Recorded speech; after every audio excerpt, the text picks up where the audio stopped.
गोंदिया जिले के पालक मंत्री इंद्रनील नाइक ने जिला नियोजन समिति की बैठक लेकर जिले में चल रहे विकास कार्यों की समीक्षा की। बैठक में वर्ष 2025 से 26 में खर्च की गई राशि, शेष निधि और वर्ष 2026 से 27 के प्रारूप विकास योजना पर विस्तार से चर्चा की गई। इस बैठक में भंडारा गोंदिया लोकसभा क्षेत्र के सांसद डॉक्टर प्रशांत पड़ोले और गोंदिया विधानसभा क्षेत्र के विधायक विनोद अग्रवाल उपस्थित रहे।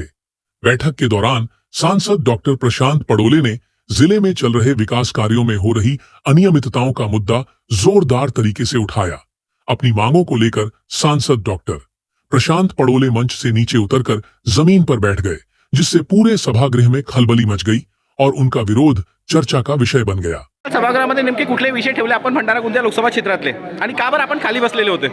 ही जिल्हा नियोजन समितीची मीटिंग होती आणि या मीटिंगमध्ये जिल्ह्यासाठी निर्णायक असे डेव्हलपमेंटसाठी जे निर्णय असतात ते घेतले जातात। आम्ही सुचवलेल्या कामाला निधी अजूनपर्यंत 2 वर्षापासून दिलेला नव्हता। त्याकरता फक्त पालकमंत्री साहेबांचा, मंत्री महोदयांचा शब्द पाहिजे होता आणि त्यांनी शब्द दिला की यावेळेस आम्ही सुचवलेल्या म्हणजे विरोधी पक्षाच्या खासदारांनी सुचवलेल्या कामाला ते मान्यता देतील असं त्यांनी शब्द दिला। कुठले असे कामं होते त्या ठिकाणी?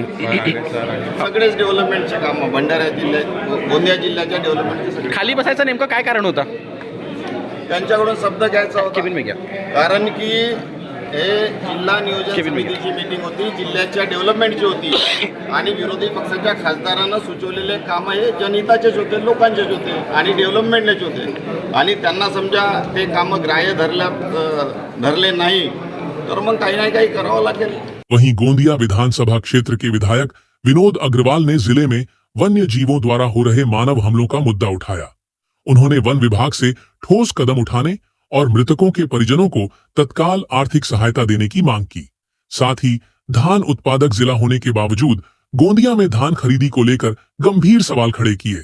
विधायक ने बताया कि जहां विपणन विभाग की क्षमता 40 लाख क्विंटल धान खरीदी की है, वहीं अब तक केवल 24,62,000 क्विंटल की ही खरीदी हो पाई है।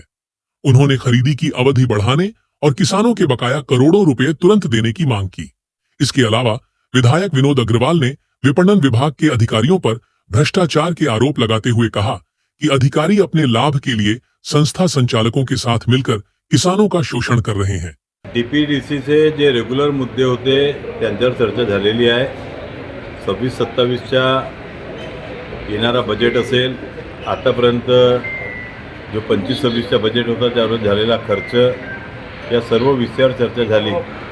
या व्यतिरिक्त प्रामुख्याने गोंदिया जिल्हा हा धान उत्पादक जिल्हा आहे आणि जवळपास 1.5 महिने 2 महिने झाले या शेतकऱ्यांनी धान विकलेलं आहे, परंतु त्यांना चुकारे मिळाले नाही आणि त्वरित त्यांना चुकारे मिळावे ही मागणी या ठिकाणी मी केलेली आहे। आणि आता 2 दिवसात आम्ही स्वतः माननीय वित्तमंत्री महोदयासोबत भेटणार आहोत आणि लवकरात लवकर धानाचे चुकारे मिळावे ही आमची प्रमुख मागणी होती।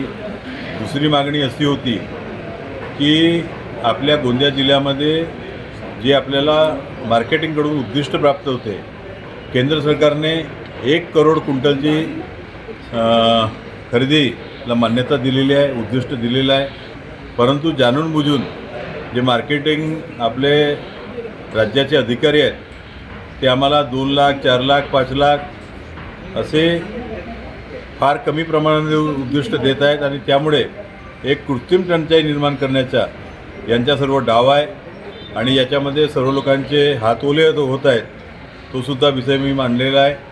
आणि तिसरा विषय असा की आपल्या गोंदिया जिल्ह्यामध्ये मोठ्या प्रमाणामध्ये आज जीवांमुळे आज शेतकऱ्यांचे नुकसान होत आहे, जीवितहानी होत आहे आणि जे अनेक लोक गंभीर जखमी होत आहेत, अशा लोकांना 5 लाख रुपयाची मदत वन विभागाने केली पाहिजे, हा शासनाचा GR आहे।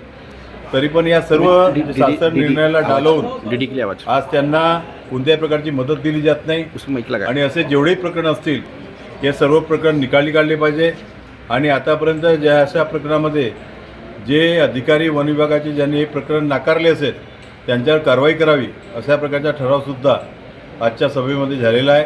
नाही, आज रिअप्रोप्रिएशनसाठी ही बैठक आयोजित करण्यात आली होती आणि निश्चितच मोठ्या प्रमाणात काही निधी खर्चित असल्यामुळे त्याचं रिअप्रोप्रिएशन करून दुसऱ्या हेडमध्ये ते खर्च करण्यासंदर्भात आज चर्चा झाली. अनेक बाकी छोट्या मोठ्या विषयांवरती चर्चा झाली. ते जे आज ह्युमन ॲनिमल कॉन्फ्लिक्टचे जे केसेस आहेत, ज्या बिबट्यांचे किंवा वाघाचे जे शिकार झाले आहेत त्यांना कंपन्सेशन देण्याच्या संदर्भात असल्यावर डुकरांच्या हल्ल्यामुळे जे नुकसान झालं त्याचं कंपन्सेशन देण्याच्या संदर्भातलं विनोदजी अग्रवाल यांनी हा विषय मांडला. अनेक लोकांनी अनेक विषय मांडले. ते फॉरेस्ट डिपार्टमेंटच्या संदर्भातले अनेक विषय होते जे इरिगेशनचे कॅनल्स चाललेले आहेत त्यात अडथळे काढण्याचं काम फॉरेस्ट डिपार्टमेंट करतं. त्या संदर्भात राजकुमार मोडालेजींनी चर्चा केली. तर असं एक साध्यावादा संपूर्ण जिल्ह्याच्या विकासासंदर्भात आणि जे जे अडचणी येतात ज्या प्रशासकीय कामामध्ये तर त्या संदर्भात चर्चा करण्यात आली. जिला नियोजन समिति की बैठक के दौरान पालक मंत्री इंद्रनील नाइक ने जिले में चल रहे विभिन्न विकास कार्यों की जानकारी दी और आने वाले वित्तीय वर्ष में विकास को गति देने का आश्वासन दिया। अब यह देखना अहम होगा कि पालक मंत्री द्वारा लिए गए फैसलों को अधिकारी कितनी मजबूती से लागू करते हैं। इसका साफ खुलासा आगामी जिला नियोजन समिति की बैठक में होगा।